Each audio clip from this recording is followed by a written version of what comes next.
నువ్వు కూడా తీసుకో.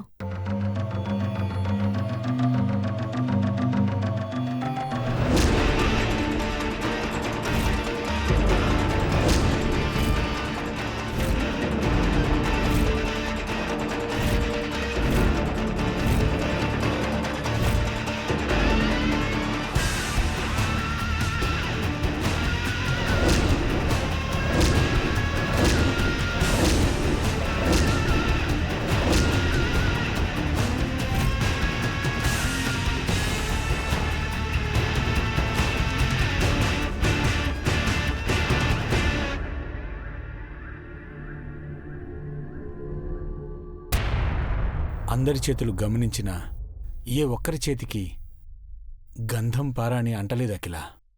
అంటలేదా?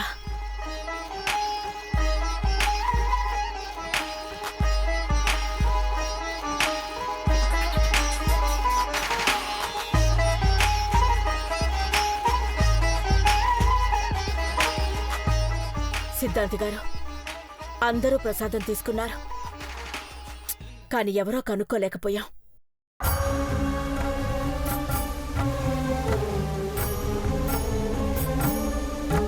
ఏమైందమ్మా?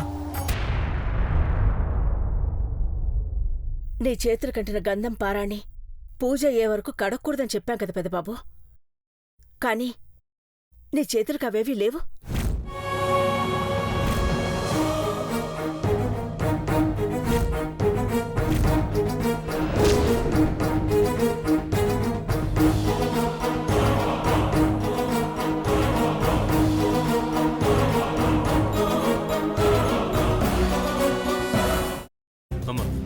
అలాంటి వాళ్ళది నిజమైన ప్రేమ కాదు, అది వ్యామోహం. ఎగ్జాక్ట్లీ చిన్నత్త, నిజంగా ప్రేమించుకున్న వాళ్ళు అలా చేయరు.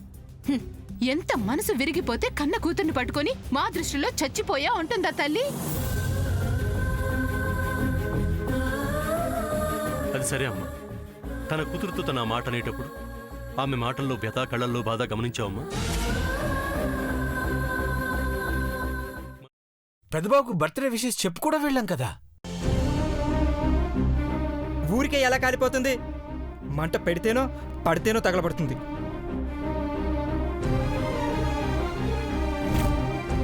కరెక్ట్ చిన్నబాబు, నీకొచ్చినట్టే నాకు డౌట్ వచ్చింది.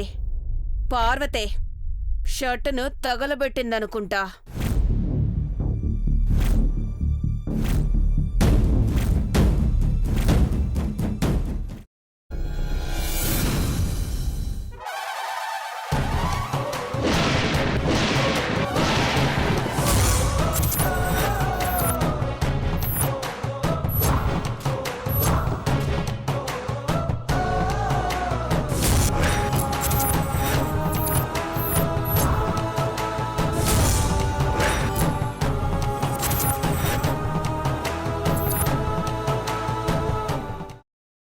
తర్వాత పొట్టు తీసేసి చాప్ చేసి పక్కన పెట్టుకోవాలి.